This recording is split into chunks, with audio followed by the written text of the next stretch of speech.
Continuamos com mais um vídeo. E nesse vídeo, top 50 armas mais poderosas do universo Marvel UCM. Então nós estamos nessa pegada de universo Marvel, né? A gente tá reagindo a todas as coisas. E hoje eu tô sozinho. Só que minha prima que tá aqui do lado, mas eu não sei que ela vai participar. Não vai. Então, tchau.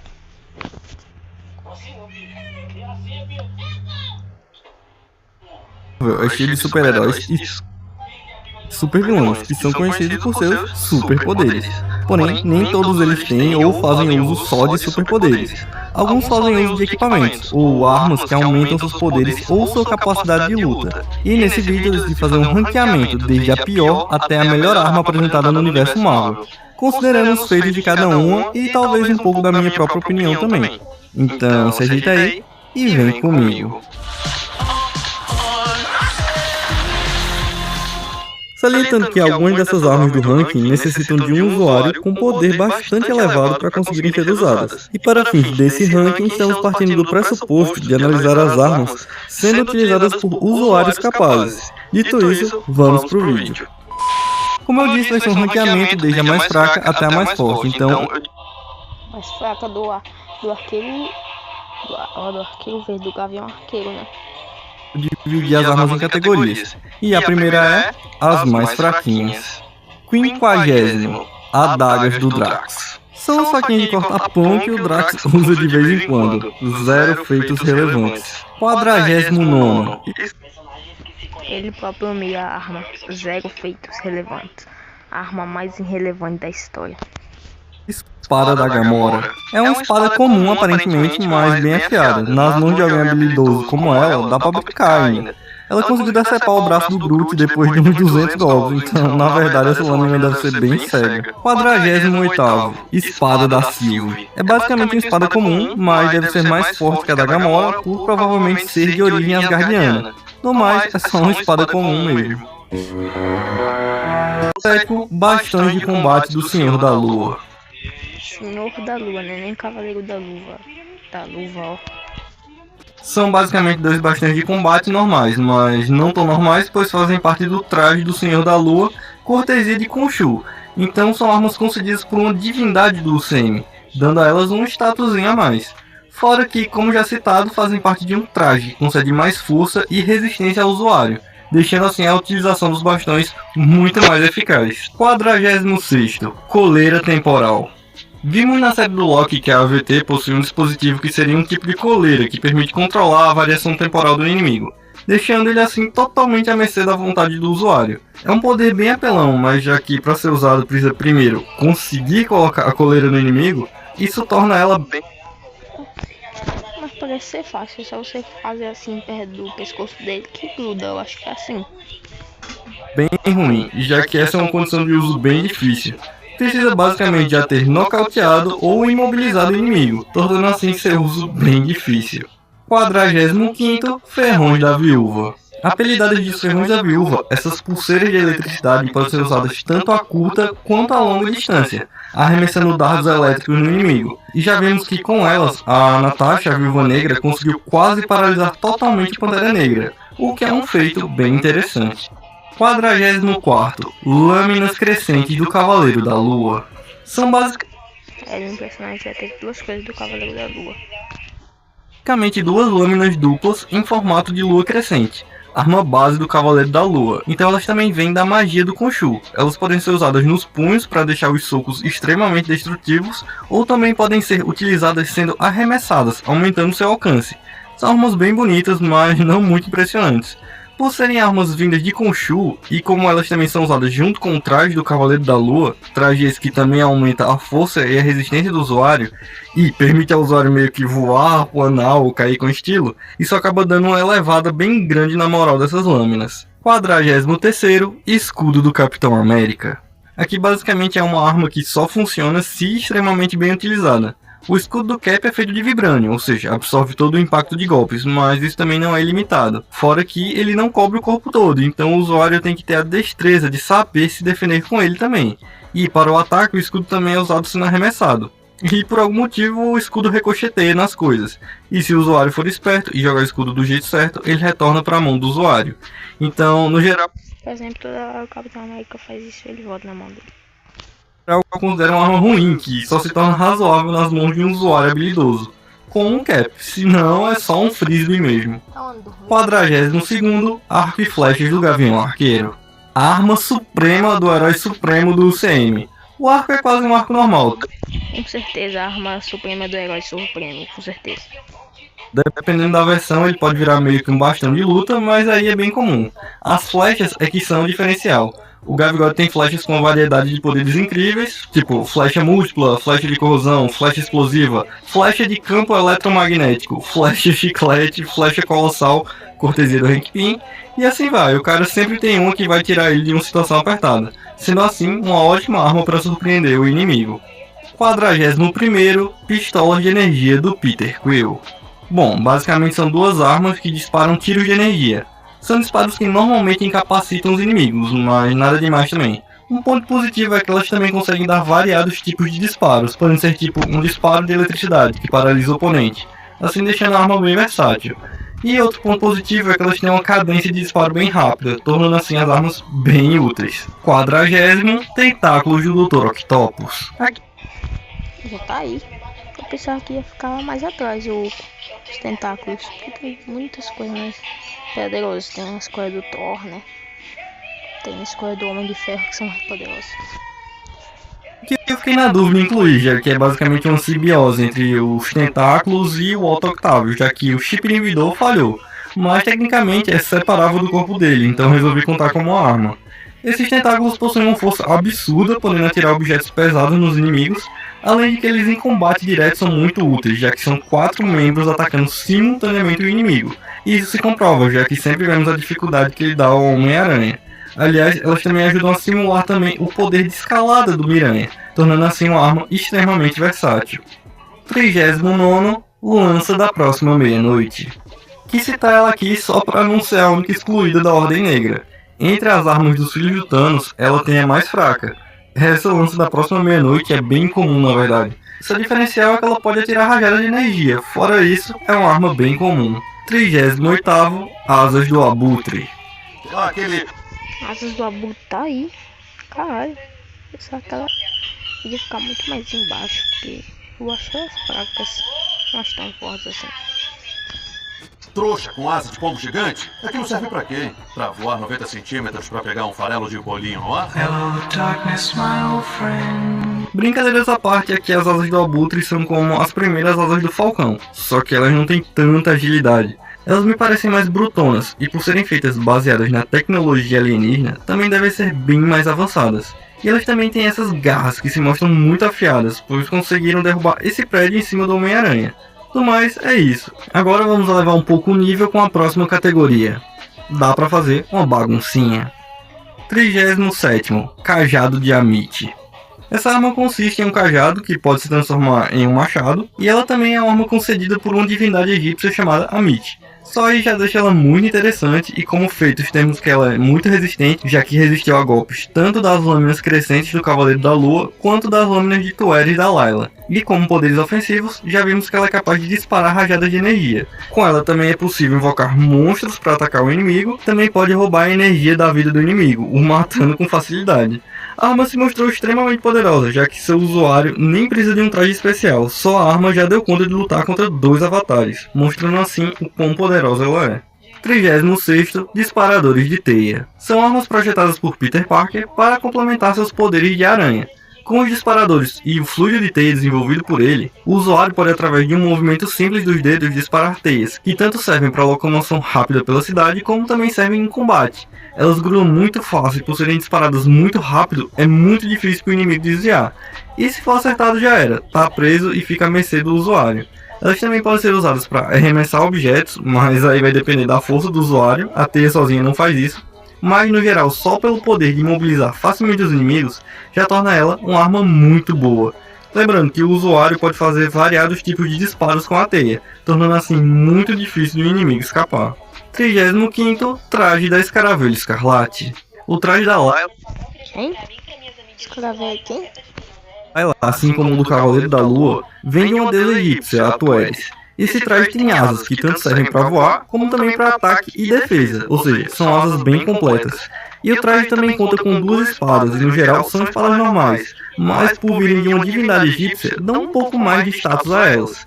O traje é bem descoberto, mas como ainda é tecnicamente divino e também potencializa a força e a habilidade do usuário, se bem utilizado, dá para brincar um pouco. 34º, traje do Duende Verde. No CM só vimos ele usando o planador, as bombas e essas lâminas no braço. O planador é o astro, ele dá um poder de voo incrível. Não é só voar, é toda a agilidade que ele consegue. Ele troca de direção muito rápido, além de conseguir ficar parado no ar. Fora que ele tem essas pontas afiadas. E também tem como ser controlado remotamente, tornando assim uma arma impressionante. Isso somado às bombas resulta numa combinação mortal, né, Tia May? E ainda podemos acrescentar... Né, Tia May? Tia May morreu, não tô gostosa.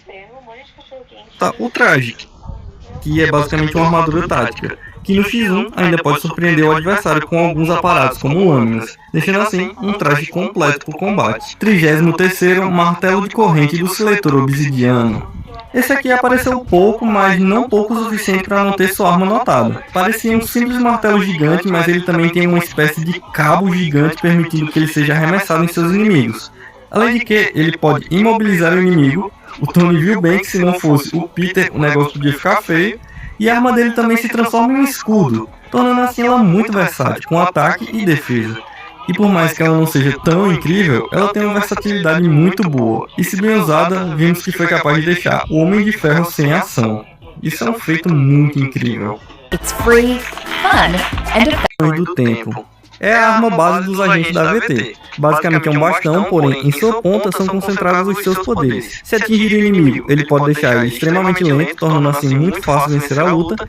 E esses bastões também têm um golpe hit kill, que seria o que é chamado de podar. Caso a... Que isso, o cara desintegra os outros. Ah, esse daí tem que estar lá em cima. É só acertar isso no Thanos, que é o fim. Ponta do bastão encoste no inimigo, ele é desintegrado automaticamente e enviado para um local fora do universo padrão, o limbo ou vazio. E de lá normalmente não dá para sair, então é vitória automática, tornando assim essa arma extremamente poderosa, se bem utilizada. 31º, Caixão dos Antigos Invernos. Primeiramente vimos essa arma sendo usada pelos gigantes de gelo, invadindo a Terra, mostrando todo o potencial de congelamento em larga escala desse artefato. E também vimos o Loki usando ela para vencer o Heimdall, que é muito forte. O Loki só ativou e pronto, Heimdall virou picolé. Então basicamente é uma arma que não dá brechas para o inimigo. Acertou, já era. Ela só não congela tão rápido também, então contra inimigos maiores ou mais fortes, ou adversários múltiplos, talvez ela não funcione tão bem. Mas mesmo assim é uma arma bem apelona. 30º, Flecha Yaka do Yondo. A Flecha Yaka do Yondo de início me parecia bem inofensiva, até que Yondo bota ela pra uso e na moral, é uma das armas mais letais do universo Marvel. Não é enrolação, encostou é hit kill. A flecha é controlada via estímulos sonoros, no caso são pelos assobios. E para funcionar o usuário precisa de uma crista especial, que meio que faz o papel de transmissor dos assobios feitos pelo usuário para a flecha. E assim ela tem a sua trajetória alterada sob o controle do usuário. Vimos o Yondo facilmente varrendo exércitos com extrema facilidade. Mas não é tão simples assim usá-la. O Kraglin penou para conseguir usar, mas quando usou para valer. Talvez o único problema da flecha é que nunca vimos ela derrotar um oponente poderoso. Ela só derrubou Randall, mas isso não tira todo o poder e letalidade que essa arma tem contra exércitos de inimigos. Se Yondo estivesse em ultimato, o exército do Thanos ia ser reduzido em 90% tranquilamente pelo poder dessa flecha. 29º, Lança do Namor. O Namor em Wakanda Forever apareceu atacando Wakanda com essa lança aí. Ela não foi nomeada, mas com ela o Namor fatiou as defesas de Wakanda igual manteiga. Supostamente essa arma deve ser de vibrânio, porque vibrânio afeta vibrânio. Mas com essa facilidade que o Namor teve, não é normal não. Pena não ter sido uma arma nomeada, mas mesmo assim ela se mostrou extremamente poderosa. 28º, Drone de Ilusão. Aqui você pode dizer, ele nem... Porra, e que porra de drone de ilusão tá fazendo aí? São tão fortes assim, o Peter destruiu eles facilmente. Sim, o Peter conseguiu por causa do cinto de aranha. Sem isso, beira o impossível superar as ilusões dos drones. Como saber o que é real ou não? São ilusões perfeitas, personagens normais perderiam fácil pro mistério com os drones. A única coisa que falta aos drones são poderes de fogo. Eles basicamente são metralhadoras voadoras. Eles só perderiam para personagens com alguma proteção que blinde eles contra tiros. A não ser esse caso, o mistério com os drones solaria, sei lá, uns 95% dos seus oponentes. 27º, traje Aranha de Ferro. Esse foi um traje especial que o Tony fez pro Miranha. O diferencial dele é que deu 4 patas mecânicas extras ao Peter, que potencializaram muitos poderes dele, dando mais opções de ataque e de defesa, e ajudando também ele a ter mais força para se segurar em determinadas situações. E esse traje também tem uma inteligência artificial, a Karen, que deixa ele ainda mais apelão, podendo ativar o modo morte súbita, deixando o usuário virado no capiroto, matando tudo ao redor dele. E o traje ainda conta com tecnologia Stark de nanotecnologia, dando a ela uma gama de possibilidades muito grande. Como visto em Homem-Aranha Sem Volta para Casa, ele pode assumir o controle remotamente de tecnologias inferiores. A Aranha de Ferro é um traje com um pacote completo. 26º, o traje do novo Capitão América. O novo traje do Capitão América manteve as asas do Falcão, que além de darem a ele o poder de voo, também serve como armas para ataque e também como defesa. Principalmente se lembrarmos que esse traje foi um presente de Wakanda, então ele também tem vibrânio, tornando assim ele muito mais overpower. Ele deu ao Sam muito mais força, porque o Sam quis ser natural, né? Não quis tomar o suco. Parabéns, Sam, o negócio é traje de vibrânio mesmo. Basicamente agora quase todo o corpo dele agora é blindado, deixando o escudo praticamente só para defender a parte da cabeça. E de resto, usá-lo exclusivamente para o ataque. Esse traje foi essencial para dar ao Sam um nível de força adequado para ser o próximo Capitão América. Pronto, agora chegamos nas armas poderosas e excelentes, com a próxima categoria. Aí sim, poder de verdade. 25º, traje com tecnologia do Hank Pym. A roupa de motoqueiro mais incrível de todas. Hank Pym, o motoqueiro. Fantasma. O traje projetado por Hank Pym possui o poder de encolher seu tamanho, deixando-o quase imperceptível, tornando assim muito difícil de ser acertado pelo inimigo. Além do que, a força não diminui com o tamanho. É dito que a força se mantém igual, então os golpes do Homem-Formiga é como se fosse a força do ser humano concentrada num ponto minúsculo, gerando assim golpes extremamente poderosos. E o traje ainda tem a capacidade de deixar o usuário gigante, escalonando em muito sua força. E como uma sub-arma, o traje vem equipado com um disco de encolher e aumentar as coisas. Então, os poderes do Homem-Formiga também podem afetar o ambiente e os inimigos. Se o traje caísse nas mãos dos vilões, seria uma tragédia, porque o traje é perfeito para assassinatos silenciosos. O Hank Pym e o Orif conseguiu derrotar os Vingadores sozinhos, só no modo stealth. Então, é um traje bem apelão se usado corretamente. E ainda tem suas variações, como o traje da Vespa ou do Jaqueta Amarela, que ainda tem asas e rajadas de energia. 24º, Elmo da Hela. Eu achava bem mais legal quando os poderes de invocar a espada da Hela era algo natural dela. Porém, em Orif foi revelado que na verdade é uma habilidade do Elmo dela. Não curti, mas tornou o Elmo da Hela um E o Orif é canônico? extremamente poderosa, que concede ao usuário o poder de conjurar espadas e arremessá-las com extrema velocidade no inimigo, tornando muito difícil esquivar e, se acertar, é praticamente fim de jogo. Não foi apresentado um limite para a invocação de espadas, nem para sua quantidade, nem para o seu tamanho, tornando assim uma arma extremamente apelona se bem usada. Use sua nota do Enem e estude com bolsas de até 100% na graduação. Aqui tem a solução de pagar se bem usada. 23º, Hulkbuster. Bom, o Homem de Ferro tem muitas armaduras, mas essa aqui tem um feito especial. Apresentado em Era de Ultron, a Hulkbuster foi posta para ação quando o Hulk, atordoado pela Wanda, saiu do controle, então o Tony chamou seu reforço. Sua armadura teve que apelar para o uso do suco. Mas deu resultado, a Hulkbuster conseguiu se equiparar em força ao Hulk. Isso é um feito enorme, por mais que eu discorde criativamente disso, é inegável o que aconteceu. A Hulkbuster rivalizou em força bruta com o Hulk, fora que ela também pode disparar rajada de energia e também voar, tornando ela uma armadura absurda. E o Banner com ela também conseguiu finalizar um dos filhos do Thanos, então ela também é uma arma extremamente versátil e absurda de poderosa. 22º, traje de Pantera Negra. Praticamente aqui temos um... Mas também aí, né, apelou. E apelou, ganhando qualquer um. Mais uma armadura, só que o nível dela é outro, já que ela é simplesmente feita de vibrânio, um dos metais mais poderosos da Marvel, que tem a capacidade de absorver todo o impacto de golpes, tornando ela uma defesa quase perfeita. Infelizmente ela tem um limite de quanta força ela consegue tancar. Se a porrada for muito forte ou muito bem dada, ela não protege. Mas o traje não é só defesa, né? Ele também conta com garras de vibrânio, tornando assim praticamente qualquer golpe que for acertado com as garras ser letal. Só defesas do mesmo nível superior suportariam, como foi o escudo do Cap em Guerra Civil. E o traje também ganhou um boost, ele também consegue absorver a energia cinética dos golpes sofridos e devolvê-los contra o inimigo. Então, o traje do Pantera Negra com todas essas habilidades se torna uma arma incrível. 21º, traje de controle de gravidade do Alto Evolucionário. O Alto Evolucionário, o vilão mais gente boa que vemos até hoje no universo Marvel. Com certeza, com certeza. O maluco era quase o Mephisto encarnado, o melhor vilão pós-Thanos tranquilo. Kang senta e aprende. O Alto Evolucionário possui um traje de controle da gravidade, permitindo a ele ter uma espécie de telecinese, e muito poderosa, diga-se de passagem. O cara simplesmente humilhou o Adam Warlock, que tem um nível de força muito alto, e sem fazer muita força. Diria que num contra um, o Alto Evolucionário com esses poderes de gravidade é quase invencível. Teria que ser um nível de força absurdo para conseguir superar a força da gravidade, que ele consegue usar. O problema é que, contra adversários múltiplos, se mostrou bem frágil e falho. Os Guardiões nem são tão poderosos assim e conseguiram solar ele. Mas, num contra um, o equipamento dele é absurdo. 20º, traje do Kang. Assim, basicamente tem o mesmo poder da gravidade que o Alto Evolucionário tem, dando assim a ele uma espécie de telecinese muito poderosa. Então só aí já tem muito poder e além disso ele pode disparar rajadas de energia ou um laser que desintegra automaticamente o inimigo. Infelizmente ele só usou isso em figurantes.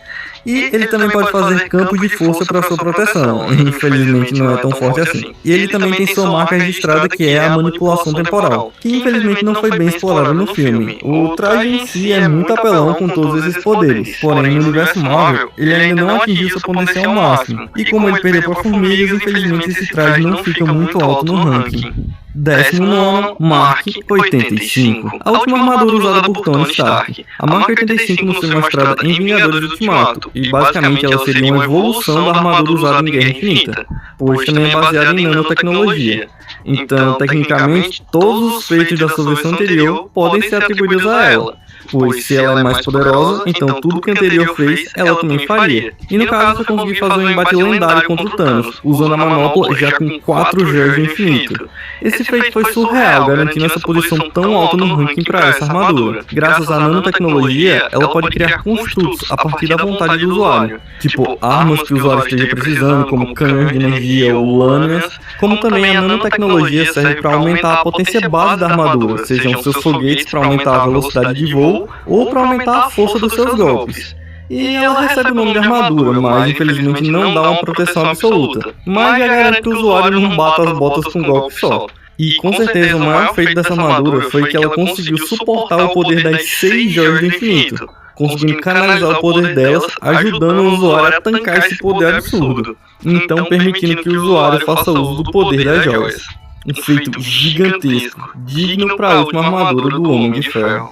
18º, Olho de Agamotto. Mais um artefato que continha uma joia do infinito. O Olho de Agamotto continha a joia do tempo, dando a ele capacidade de manipulações temporais. Com ele vemos o Doutor Estranho conseguir fazer o tempo voltar tanto para uma simples maçã, como também o planeta inteiro ou talvez o universo inteiro para poder impedir a invasão de Dormammu. E contra o próprio Dormammu, o Strange usou o Olho de Agamotto para prender ele em um loop temporal infinito. Coisa que encheu tanto o saco do Dormammu que fez ele desistir de invadir a Terra. Vamos barganhar, vamos barganhar, vamos barganhar, vamos barganhar.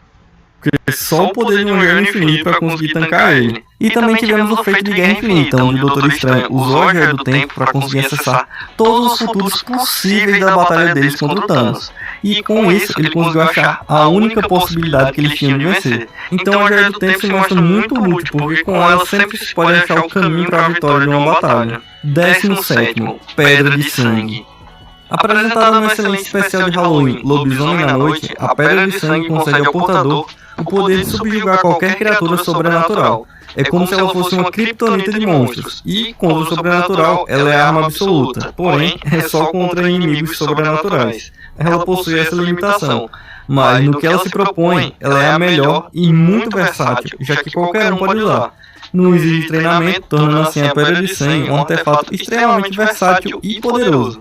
Que assim, talvez funcionasse na Wanda, né? Já que a Feiticeira Escarlate seria meio que uma entidade sobrenatural. E aí, o que vocês acham? 16º dispositivo de controle sacariano. Basicamente elas consistem em um disquinho que vai no inimigo e um sistema de controle que dispara os choques, ou seja lá o que for, no inimigo. Isso é bem interessante, meio que se você for acertado pelo disquinho, já era. O aparelho tem o controle que emite algum tipo de choque ou descarga no sistema nervoso da vítima, a nocauteando com extrema facilidade. Nem mesmo Thor, despertando os poderes, com raios emanando dele, conseguiu suportar o poder desse dispositivo. Forçação, o Deus de Trovão não tancar esse choque. Talvez, mas pra mim não era bem eletricidade, então eu livro a cara do Thor nessa. Mas essa arma tá entre as mais apelonas do universo Marvel. Acertou, hit kill. Agora é só arma lendária com poder de destruição absurdo. Próxima categoria, topo dos topos. 15º, Bifrost. Mais uma que não é bem uma arma também, seria mais um transporte. Só que vimos no primeiro filme do Thor que se a Bifrost ficar ativada tempo suficiente, ela começa a destruir o planeta que ela tá mirando, transformando Meu Deus. assim ela numa espécie de estrela da morte. Então tecnicamente a Bifrost pode ser usada como uma arma de destruição em massa. E como ela seria inalcançável para qualquer inimigo, isso torna ela uma arma bem assustadora. Crie o seu próprio caminho. Cargas de reset. As cargas de reset são utilizadas pelos agentes da AVT para apagar linhas do tempo que se ramificaram em relação à linha do tempo sagrada. Elas são basicamente bombas atômicas de desintegrar linhas do tempo e, por consequência, universos inteiros. A linha do tempo é destruída e sua matéria é jogada no vazio ou limbo para ser consumida pelo All-Elf. Então ela é basicamente a maior arma de destruição em massa apresentada no universo Marvel, dado que seu poder é de destruição universal. 13º, Cajado de Odin. Essa arma lendária foi empunhada poucas vezes em batalha pelo Odin. Vemos o pai dele usando ela contra os gigantes de gelo e depois... Pai do Odin apareceu em um filme? Oxi. Pois só vemos outras pessoas usando, como o Loki, e vemos que essa arma bate de frente com o Mjolnir, colocando ela com um nível de resistência altíssimo. E também vemos esse cajado sendo usado pelo Thor contra Hela. E uma das habilidades do cajado é um disparo de energia que supostamente é hit kill. O Loki usa isso para matar o Olof, o rei dos gigantes de gelo. E foi só uma vez mesmo, então meio que falta feitos para garantir que ela dispara um ataque hit kill. Mas por ser uma arma de Odin, podemos colocar ela também entre as mais fortes do universo Marvel. 12º, cetro usado pelo Loki na Batalha de Nova York. Esse cetro foi capaz de trocar golpes com o Mjolnir, então ele tem uma resistência extremamente elevada. Fora que ele também continha uma joia do infinito, a joia da mente. E a partir dela, o usuário podia disparar rajadas de energia e com um toque controlar totalmente a mente do adversário. Essa habilidade é muito valiosa, pois em lutas 1 contra 1 é hit kill. E em lutas contra vários adversários você pode transformar um inimigo em aliado, ajudando a equilibrar a luta, tornando esse cetro uma arma muito apelona. 11º, os 10 Anéis. Os 10 Anéis de Shang-Chi são um mistério total, ninguém Os 10 anéis. Todo mundo ama dar o anel. sabe direito suas origens, só sabemos que são extremamente poderosos. Com eles, o Mandarim construiu seu império e basicamente o que dá pra fazer com eles vai depender da criatividade do usuário. Exemplo, como eles são 10, daria pra fazer um ataque múltiplo de várias direções, deixando assim o oponente em situações complicadas. Eles também podem ser usados como rajadas de energia disparando os anéis, tanto em conjunto como eles separadamente. Eles podem ser usados como chicotes, escudos, armas furtivas, kamehamehas, só coisa pouca. E com um golpe desses anéis, o Shang-Chi pulverizou esse monstrão aí. Então, o limite desses anéis ainda é desconhecido, e creio que o poder tenha tudo para escalonar ainda mais, caso resolvam retomar o plot do sinal que ele tá mandando. 10º lugar, Mjolnir. O martelo do Thor, também conhecido como Jonathan, What is the name of Thor's hammer? Jonathan? ou melhor, Mjolnir já é um velho conhecido, tendo sido apresentado desde o primeiro filme do Thor, e também é a sua arma mais clássica. Ele é feito de Uru, um dos metais mais poderosos do universo Marvel, e também tem um atributo bem especial. Para utilizar, o usuário precisa ser considerado digno. Caso não seja, o martelo simplesmente não poderá ser erguido pelo usuário. Mas caso o usuário seja digno, segundo o encantamento de Odin, ele possuirá então o poder de Thor, que são canalizar o poder dos raios, ficar mais forte, mais rápido e mais resistente. Resumindo, ser um Thor. O que já dá a essa arma um poder fantástico de aumentar e muito a força do usuário. O Mjolnir também dá a habilidade de voar e também tem a propriedade de que, quando arremessado, ele volte diretamente para a mão do seu usuário, conforme a sua vontade. E além de ser uma arma muito ofensiva, ela também tem atributos defensivos. Quando o Thor faz o martelo girar, meio que cria um escudo muito eficiente, e como um feito de força do Mjolnir, temos ele sendo usado pelo Thor para destruir a Bifrost. E já vimos o Cap erguendo o Mjolnir fantasticamente em Ultimato, dando aquela surra momentaneamente no Thanos, e também vimos a Jane Foster como o poderoso Thor usando o Mjolnir. E mesmo ele em pedaços, ainda assim conseguiu ser uma arma incrível. Então o Mjolnir entra nos patamares mais altos das armas mais poderosas apresentadas no universo Marvel. Nono, anel de abrir portais. Não é lá exatamente uma arma, seria mais um meio de transporte, mas, porém, contudo, todavia, já vimos esses anéis serem muito úteis em combate, então considero sim uma arma. Tipo, você abrir um portal embaixo de um inimigo e jogar ele onde você quiser é um poder extremamente apelão. Vimos o Wong derrotando facilmente esse filho do Thanos. Isso nos mostrou que, além de poder jogar o inimigo na casa do chapéu, os portais também podem ser usados para cortar partes fora do corpo do inimigo. E, cá entre nós, teria sido o melhor meio de vencer o Thanos. Mas faltou ideias aos roteiristas para fazer o Thanos ter alguma habilidade que burlasse isso. Aí simplesmente ignoraram esse poder dos magos. Mas enfim, esses anéis de abrir portais são o puro suco da apelação. Oitavo, Raio de Zeus. Arma apresentada em Thor, Amor e Trovão. O Raio de Zeus, o chefão do Olimpo. O raio se mostrou com a capacidade de se transformar num raio verdadeiro e com uma velocidade e poder suficiente para A teoria é que esse raio tinha vida. atravessar o corpo do próprio Zeus, ao ser arremessado pelo Thor. E referente à resistência dele, podemos tirar que o raio tancou a Necroespada. E a Necroespada tancou o Rompe-Tormentas. Então, por tabela, o raio de Zeus também está no mesmo nível que o Rompe-Tormentas. Fora que o raio também dá a capacidade de teletransporte, imitando a Bifrost do Rompe-Tormentas, sendo mais um ponto para mostrar o quão poderosa é essa arma. Sétimo, Arma Universal. O martelo do Ronan em si não é grande coisa, mas ele suportou uma joia do infinito, a joia do poder. E aí sim ele virou uma arma pelona. Ele conseguiria varrer um planeta inteiro com um único golpe. Absurdo demais o que ele conseguiria fazer. Assim, tá certo que na verdade o poder vinha da joia do infinito, mas o martelo leva o mérito por conseguir suportar o poder da joia e também conseguir canalizá-lo de forma eficiente pelo usuário. Então é como se fosse uma manopla do infinito, então, arma do Ronan, a pelona. Sexto, Darkhold, o livro dos condenados. Basicamente ele só faz sentido para usuários de magia. O Darkhold possui uma infinidade de magias das trevas proibidas e extremamente poderosas. Vimos todo o boost que ele deu na Wanda e Multiverso da Loucura. Lógico, ela já era poderosa por ser a Feiticeira Escarlate, mas o Darkhold deu conhecimento a ela para saber o que fazer com todo esse poder. Vimos como foi moleza para ela invadir o Camartage e humilhar todos os grandes magos da Terra, e o Doutor Estranho e o Mago Supremo atual, o Wong. O Darkhold deu possibilidades quase infinitas à Wanda de como utilizar seus poderes, deixando eles praticamente limitados. O único problema é que meio que usar o Darkhold custa, sei lá, só a alma do usuário.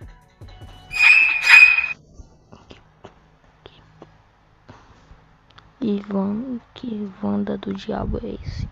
É essa.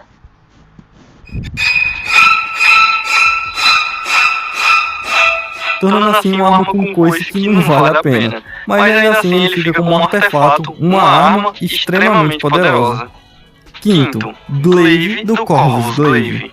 Simplesmente essa lâmina foi capaz de atravessar vibrando como se fosse manteiga. Nem a espada do Thanos teve essa capacidade de perfuração. Não vimos muito dessa lâmina em combate, mas só esses golpes que vimos ao atravessar o corpo do Visão com extrema facilidade mostra que essa é a lâmina mais poderosa apresentada até agora no universo Marvel. Quarto, Necroespada. A matadora de deuses, a Necroespada. Nos quadrinhos ela foi forjada pelo Kinu, deus dos simbiontes. Mas no CM sua origem ficou em aberto. O Gore simplesmente achou ela jogada ao lado do seu antigo usuário. E após isso, a Necroespada o escolhe como portador. E agora o Gore tinha a missão de trazer a morte de todos os deuses. E com essa espada ele conseguiria, já que ela tem a capacidade lendária de conseguir ferir e consequentemente matar deuses. E a Necroespada também dá um boost de força ao seu usuário, aumentando em muito sua capacidade de combate. além de dar ao usuário a capacidade de controlar as sombras e também conjurar criaturas das sombras. E a arma apresentou uma resistência incrível, já que ela conseguiu bater de frente com o rompe-tormentas do Thor, tanto tancando seus golpes quanto seus raios. E ela só acabou sendo destruída graças a um ataque combinado do Thor e da poderosa Thor. Mas mesmo assim, a Necroespada Poderosa Thor, nome de bosta. fica no topo dos topos das armas do universo Marvel. Terceiro, Princípio. Proteção solar dermatológica. Espada do Thanos. Em Guerra Infinita, o Thanos já surge usando apenas a manopla do infinito e sua própria força absurda. E até aí, ele já se mostrou o mais poderoso do universo Marvel.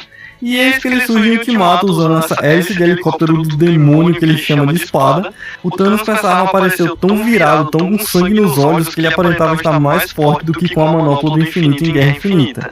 Com essa espada, o Thanos desceu o cacete de novo nos Vingadores. Ou era na espadada ou era na porrada mesmo. E um dos feitos dessa espada é que ela conseguiu tancar o Stormbreaker, então ela também está no topo dos topos de resistência. E o Thanos com ela deu golpes tão poderosos que destroçaram o escudo do Capitão América, mostrando todo o poder ofensivo para ela. O Vibranium foi brincadeira de criança para ela. E não é só isso, o Thanos também consegue girar sua espada tão rápido que acaba formando um escudo, assim como o Thor faz com o Mjolnir. Fora que se ela for arremessada de maneira correta, essa Thanos Prime não tem como. espada vira um bumerangue assassino que decapita quem estiver perto. Os roteiristas não brincaram ao pensar nessa espada pro Thanos, levantando questionamento de qual seria o material dessa espada. É ouro, adamantium? Quem sabe, só sabemos que a espada só perde para uma namorada furiosa, mas ainda assim, topo dos topos. Segundo, Rompe-Tormentas. O Stormbreaker ou Rompe-Tormentas foi a arma que o Thor foi atrás em Nidavellir quando ele foi derrotado e humilhado pelo Thanos. Aí acabou a palhaçada, o Thor foi atrás de apelação mesmo, acabou a brincadeira. O Rompe-Tormentas tem o aspecto de um meio machado, meio marreta. E também foi feito usando Uru, porém ele não tem encantamento, que só quem consegue erguer são os dignos e se erguer ganha o poder do Thor. Porém, segundo Thor, se alguém que não tem poder suficiente empunhar o Rompe-Tormentas, somente sucumbe à loucura. E uma coisa bem diferenciada no Rompe-Tormentas é que o cabo dele foi feito pelo Groot, por conta de uma confusão na hora da forja. E Então eles que forjaram o próprio Stormbreaker. basicamente o Rompe-Tormentas também consegue canalizar os poderes de raio do Thor, dar a habilidade de voar e também tem a propriedade de retorno à mão do usuário. Só que ele ainda possui uma habilidade extra extremamente apelona. Ele pode conjurar a Bifrost, dando ao Thor um teletransporte para qualquer lugar do universo. E, teoricamente, se ele abre a Bifrost, então, se ele deixar ela ativada tempo suficiente, ele também pode destruir planetas inteiros. Brutal. Além do que, o Rompe-Tormentas se mostrou mais resistente que o Mjolnir, já que ele simplesmente tancou uma rajada com as 6 joias do infinito. Brabo demais. O Thor não foi atrás dessa arma para brincar, ele pegou ela para humilhar o Thanos. E ele quase conseguiu. E como a arma mais poderosa já apresentada no universo Marvel, temos na categoria a Arma Suprema. Primeiro lugar, Manopla do Infinito. Não, mas não tem como, né, caralho? Não tem como contra as outras armas. Aqui temos a arma suprema usada pelo inimigo final da Saga do Infinito. Thanos conseguiu sua manopla em Nidavellir, no mesmo local que o Thor conseguiu o Rompe-Tormentas. E com ela, ele adquiriu a capacidade de usar os poderes das joias do infinito. A manopla com uma joia só já fica apelona demais. E com as 6, ela se torna a arma mais poderosa do universo.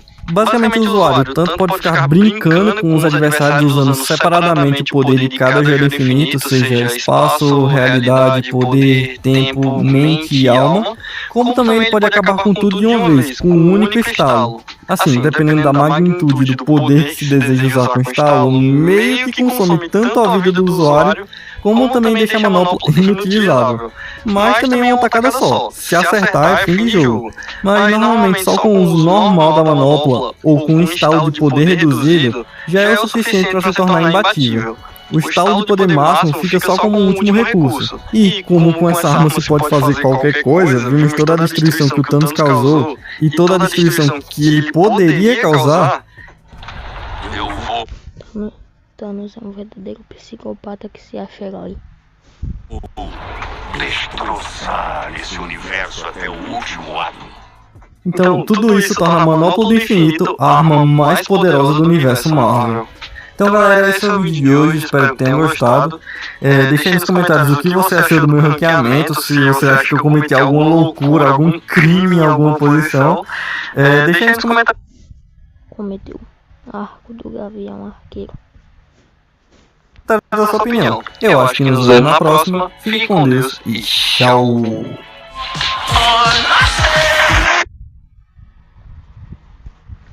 Esse foi o vídeo, espero que tenham gostado e fui.